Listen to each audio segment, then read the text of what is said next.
when it comes to the initiatives of the Council of Europe, we will hear more about that from Mr. Henry SCICLUNA. I'm quite hopeless in modern technology, so I need constant assistance in these matters. Well, first of all, thank you very much for inviting me and asking me to present the latest initiatives of the Council of Europe with regard to Roma.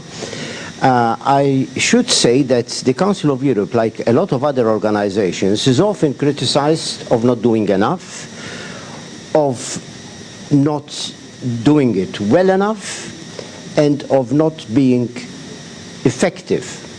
And to a certain extent, this criticism is partly correct. However, you must realize that we all have a mandate and competences, and we cannot go beyond them. We can only do what we are allowed to do. And what we are allowed to do, in my opinion, at least as far as Roma are concerned, we try to do it as best possible, and we have quite a lot of activities in that respect. In fact, I would like to boast a bit.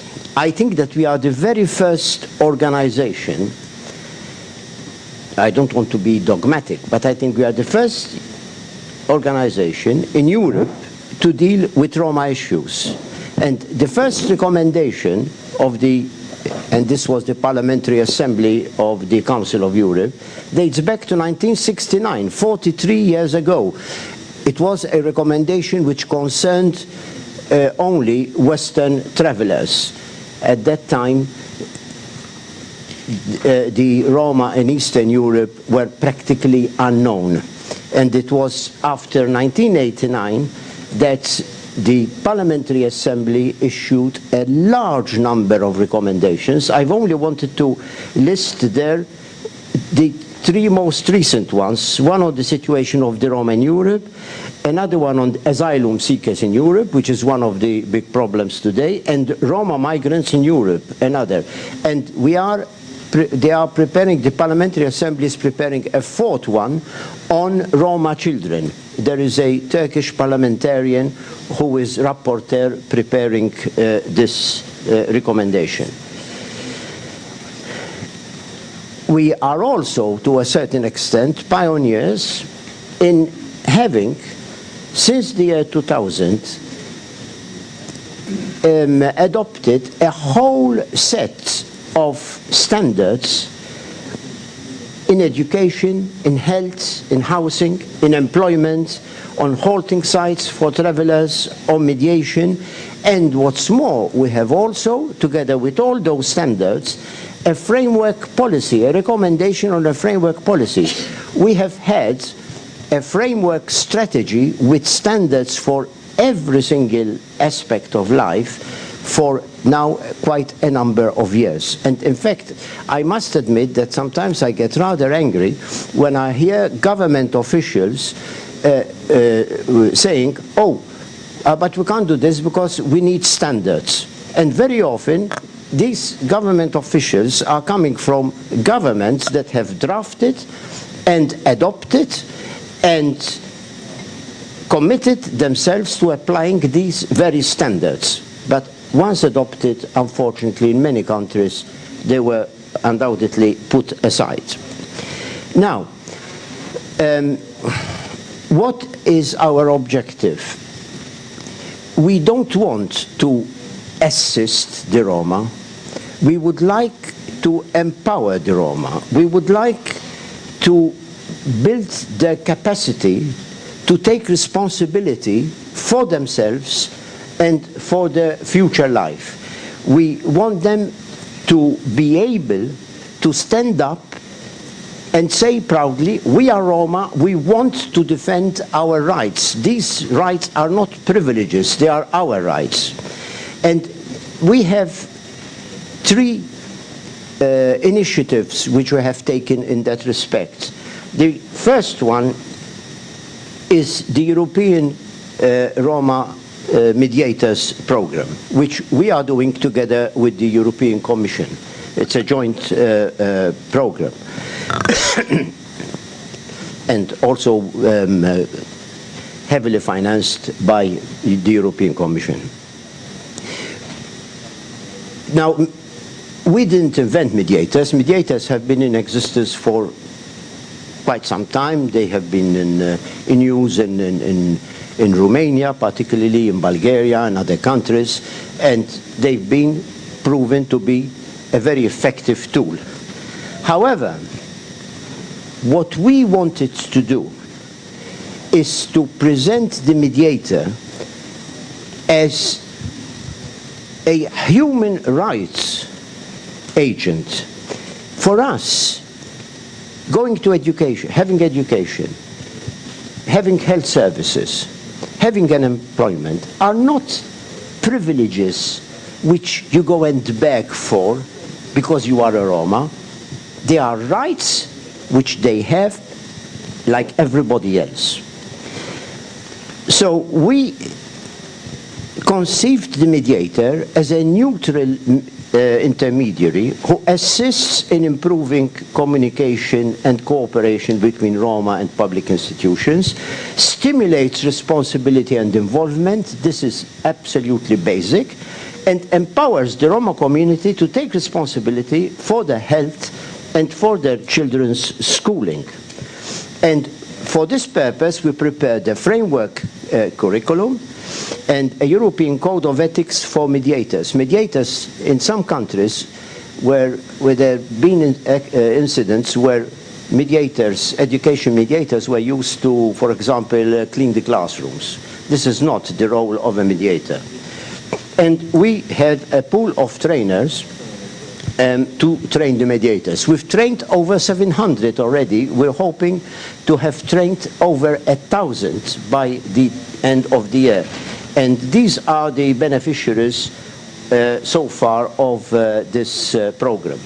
Programs are regularly done training mediators in all these countries. They are obviously the ones that have accepted to do it. Now, the second thing which we're trying to do always to empower the Roma is the training of lawyers. Because to ensure equal and effective access to human rights protection. Here, I must say that the ERRC has done a wonderful job with regard to the European Court of Human Rights, but I'll mention that later on. But what we are trying to do is to train lawyers on the case law of the European Court of Human Rights and the European Social Charter, so that they are able to take the defense of Roma who should be encouraged, I repeat it, should be encouraged to take action and not assume a fatalistic approach thinking that because they are Roma, this is how it has always been and this is how it has always got to be. In actual fact, because of a number of judgments, a lot of things have changed, and I'll come to that later. We have trained in Greece, France, Italy, Turkey, Romania, and Bulgaria 120 lawyers. Very often, some of them are Roma lawyers, are of Roma origin. And now we are introducing online training, but this is hasn't started yet. And the third thing is the Dosta campaign. As you know, Dosta means enough in Romanes. We didn't want it to be just another campaign. You do a campaign, lasts a month, and nobody thinks about it anymore. We wanted a campaign that is launched and remains. We wanted it to be an ongoing exercise.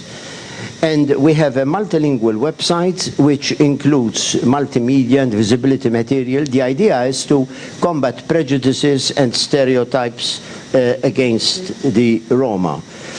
And we have all these participants in this campaign. When I say participants, it means that they have accepted to do this campaign and to carry on doing activities in it. And Lithuania and Spain will be joining in 2013.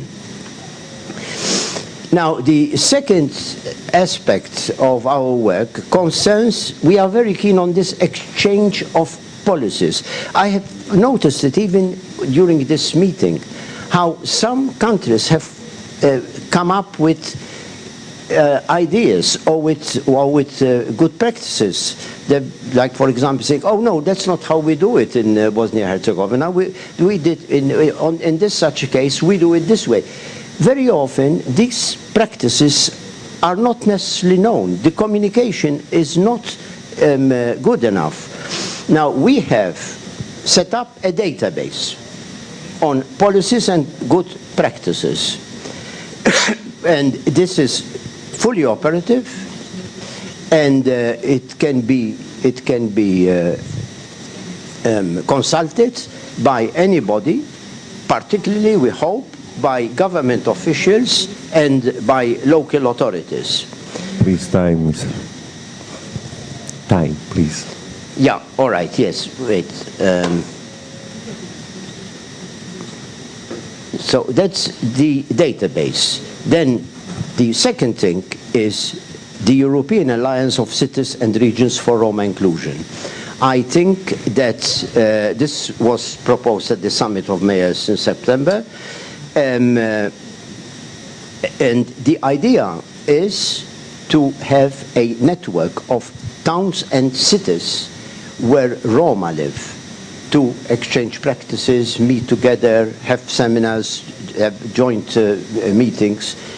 And I would like here to make a suggestion that when you spoke about what comes after the decade, I think that all the links that have been established thanks to the decades should not be lost, but that you should take advantage of this initiative and develop a veritable network where you can actually exchange information, practices, etc.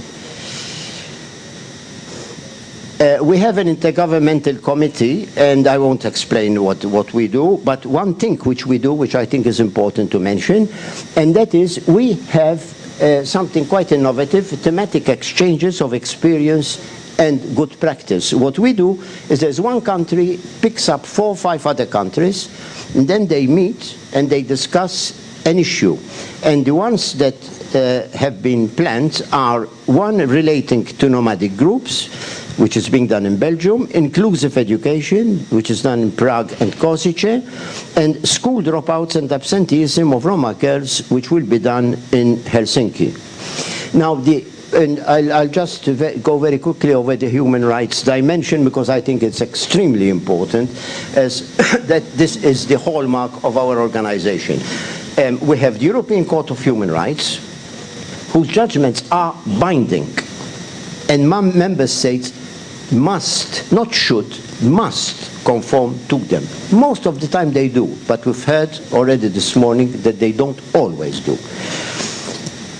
10 judgments on Roma issues in 2011, 2012 have been done. You can see the countries, and this morning others were mentioned which are even more recent than the ones I have listed here. Even though not as compulsory as the Convention on Human Rights, the European Social Charter has a system of collective complaints whereby an organization can bring a case against the government over certain social rights. And here the ERRC has done a wonderful job, because they have been instrumental in bringing a large number of cases. Out of 86, 13 concern the situation of Roma. We then have a number of monitoring bodies, the European Commission Against Racism and Intolerance, which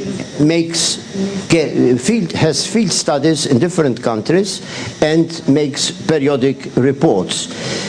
There is the Framework Convention for the Protection of National Minorities. Here too we have got periodic reporting following field visits.